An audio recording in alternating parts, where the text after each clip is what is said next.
இறைவன் செயலை பார்க்க மாட்டார். இறைவன் எதை பார்ப்பாரு? நூல் பிடிச்ச மாதிரி பிடிச்சிருவார். நியூக்ளியர் பாம்போட பட்டனை இப்போ உங்கள்கிட்ட கொடுத்தா என்ன பண்ணுவீங்க? பத்திரமா வச்சுக்கடா, இதுதான் பட்டனு, இதுதான் பாஸ்போர்ட்னு கொடுத்துட்டு என்ன பத்திரமா வச்சுக்கிட்டே இருப்பீங்களா? நீங்க ஒரு டைம் போட்டு பார்ப்போம் என்னதான் நடக்குது. அழுத்தீங்களா மாட்டீங்களா?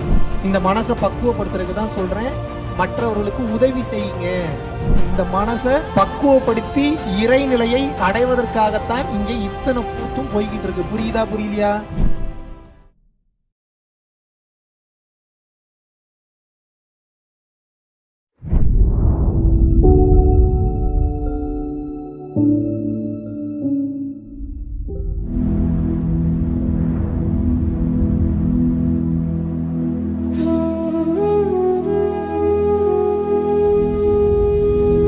குருவே சரணம்.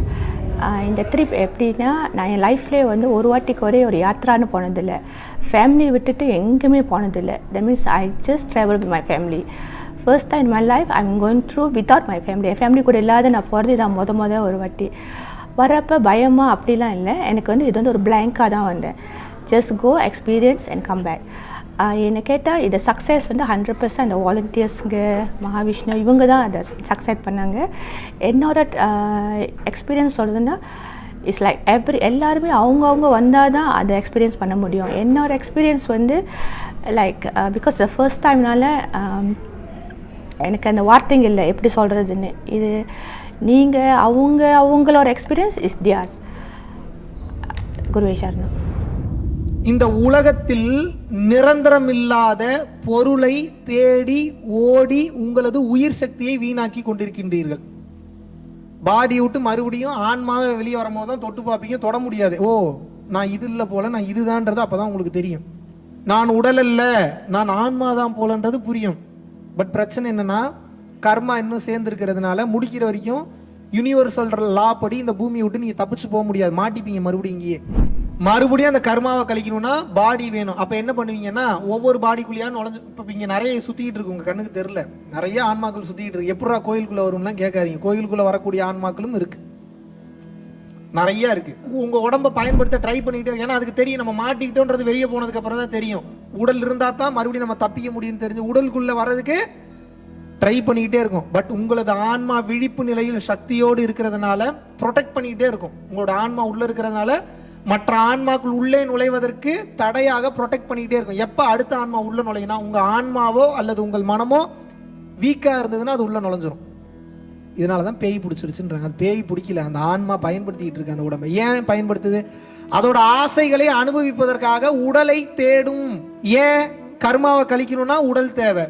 அப்ப என்ன, அடுத்தவன் உடம்பு ஆக்குப்பை பண்ணதை ஆக்குப்பை பண்ணிட்டு தெரியும் முடியாது, வெயிட் பண்ணணும். 1 வருஷமும் ஆகலாம், 1.5 வருஷமும் ஆகலாம், 100 வருஷமும் ஆகலாம், 500 வருஷமும் ஆகலாம், 1000 வருஷமும் ஆகலாம். எதுக்கு? அடுத்த உடல் கிடைப்பதற்கு. ஊரை ஏமாத்தலாம், இறைவனெல்லாம் ஏமாத்தவே முடியாது.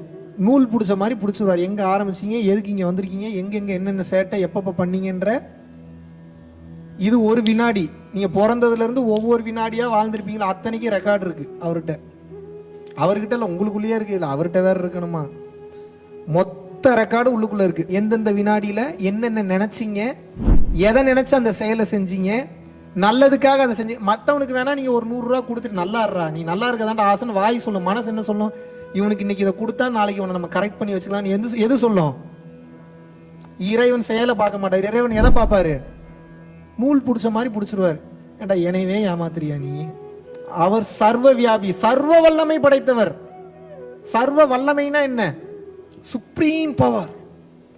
படைத்தல், காத்தல், அழித்தல், மறைத்தல், அருளல். இதான் 5 தொழில். எல்லாருக்கும் 3 தொழில் தான் தெரியும், இன்னும் 2 தொழில் பண்றாரு. நீங்க நல்ல நிலைக்கு வரணுன்றக்கா எல்லாத்தையும் மறைக்கிறாரு அவர். ஒரு குறிப்பிட்ட பக்குவம் வந்தாதான் அந்த லேயர்லாம் ஓப்பன் ஆகும். அது எல்லாமா பண்ணுவாருன்னு கேட்காதீங்க. டைம் வந்தா எல்லாம் தானாவே நடக்கும். Fully programmed. நீங்க இன்னும் அந்த பொட்டன்ஷியல்லாம் போய் டேப் பண்ணவே இல்லை, ஓப்பன் பண்ணவே இல்லை. அது எப்போ ஓப்பன் ஆகும்னா, கருணையோடு வாழ வாழ கஷ்டப்படுறவனுக்கு உதவி செய்ய தான் அந்த பக்குவ நிலை உங்களுக்கு வரும். பக்குவ நிலை எப்போ வருதோ அப்பதான் அதெல்லாம் ஓப்பன் ஆகும். ஏன்னா பக்குவம் இல்லாதவனுக்கு பவரை கொடுத்துட்டா என்ன ஆகும்? அழிச்சிருவீங்க எல்லாத்தையும். பக்குவம் இல்லாதவனுக்கு பவரை கொடுக்கறது அவன் வாழ்க்கையை சம்பந்தப்பட்டது மட்டும் இல்ல, அவனை சார்ந்து இருக்கக்கூடிய பல பேரோட வாழ்க்கை சம்பந்தப்பட்டது. நீங்க அழிகிறது இல்லாம எல்லாத்தையும் சேர்த்து அழிச்சிருவீங்க. பண்ணுவீங்களா மாட்டீங்களா? நியூக்ளியர் பாம்போட பட்டனை இப்போ உங்கள்கிட்ட கொடுத்தா என்ன பண்ணுவீங்க? பத்திரமா வச்சுக்கடா, இதுதான் பட்டன், இதுதான் பாஸ்கோடுன்னு கொடுத்துட்டு என்ன பத்திரமா வச்சுக்கிட்டே இருப்பீங்களா? நீ ஒரு டைம் போட்டு பார்ப்போம் என்னதான் நடக்குன்னு. அழுத்துவீங்களா மாட்டீங்களா? குரங்கு மனங்க பண்ணுமா பண்ணாதாங்க?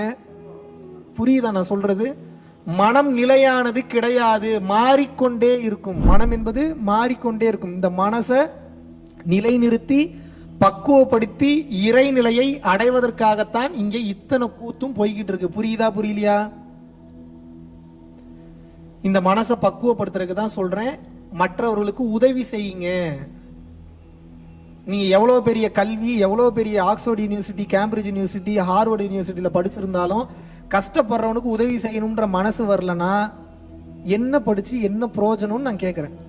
நான் கோல்டு மெடல் இதுல வாங்கிட்டேன், நான் கோல்டு மெடல் அதில் வாங்கிட்டு, சரி வாங்கிட்டீங்க, உண்மையாகவே பசியோடு இருக்கக்கூடிய ஒருத்தன் சோறு கேட்குறான், உங்களுக்கு வாங்கி கொடுக்கணும்னு தோண மாட்டேங்குது. கோல்டு மெடல் வாங்கி என்ன பண்ணுறது? சேட்டு கடையில் அடமானம் வைக்கிறதுக்கா? என்ன பலன் இருக்கு? அதை வாங்கி என்ன பலன் இருக்கு? கோடி கோடியாக சம்பாதிக்கணுன்றதுல மட்டும்தான் எண்ணம் போகுது. நல்லா யோசிச்சு பாருங்க. கோடி கோடியாக சம்பாதிக்கிறீங்கல்ல, அவ்வளோ கஷ்டப்பட்டா சம்பாதிக்கிறீங்க?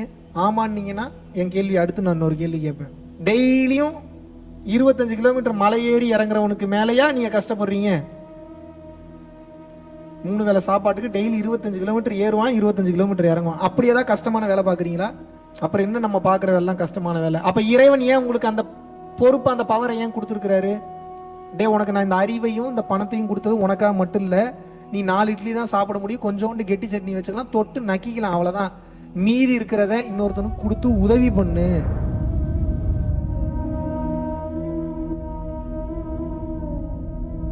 பரம்பொருளின் கருணையினால உங்களுடைய இடைவிடாத அன்னதானத்திற்கு நீங்கள் அனுப்பப்பட்ட பணத்தின் மூலியமாக பல லட்சம் உயிர்களுக்கு இது நாள் வரைக்கும் வந்து சாப்பாடு கொடுத்துருக்கோம்.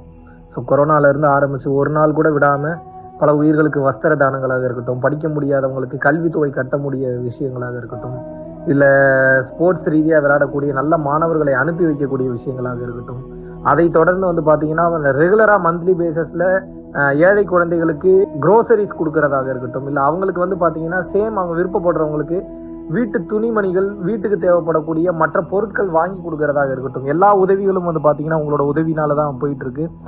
சாது சிதம்பர சுவாமிகள் வளநாட்டார் வந்து ஒரு வார்த்தை சொல்லுவார், பசித்தோர் முகம்பார் பரம்பொருள் அருள் கிட்டும் அப்படின்னு வந்து சொல்லுவார். வள்ளல் பெருமானும் ஜீவகாருண்யம் உள்ள சம்சாரிகளுக்கு எப்பேற்பட்ட சூழ்நிலையிலும் வந்து பார்த்தீங்கன்னா அவங்களோட லாபம் தடைபடாது, தொழில் பிரச்சனைகள் வந்து நிவர்த்தியாகும், அதை தொடர்ந்து வந்து வாழ்க்கையில குடும்ப பிரச்சனைகள் விலகும், அதுபோக குழந்தை சம்பந்தமான பிரச்சனைகள் எதுவாக இருந்தாலும் வந்து இந்த அன்னதானத்திற்காக நீங்கள் செய்யக்கூடிய ஒவ்வொரு ரூபாயும் அது வந்து உங்களுக்கு நிச்சயமாக புண்ணியமாக வந்து சேரும். புண்ணியத்தை கடந்த நிலையில் முக்தி பாதைக்கும் அது நிச்சயமாக உங்களை வழிநடத்தும். அதனால விருப்பப்படுறவங்க நம்மளுடைய பரம்பொருள் அறக்கட்டளையினுடைய சேரிட்டி ஆக்டிவிட்டீஸ்க்கு தங்களுடைய விருப்பப்படக்கூடிய நன்கொடையை கீழே உள்ள டிஸ்கிரிப்ஷன்ல இருக்கக்கூடிய அக்கௌண்ட் நம்பருக்கு செலுத்தலாம். இதற்குண்டான அந்த அருளை சித்தர்கள் உங்களுக்கும் உங்கள் குடும்பத்தாருக்கும் வழங்க வேண்டுகிறேன். குருவின் பரிபூர்ண அருளாசிகள். குரு கடாட்சம்.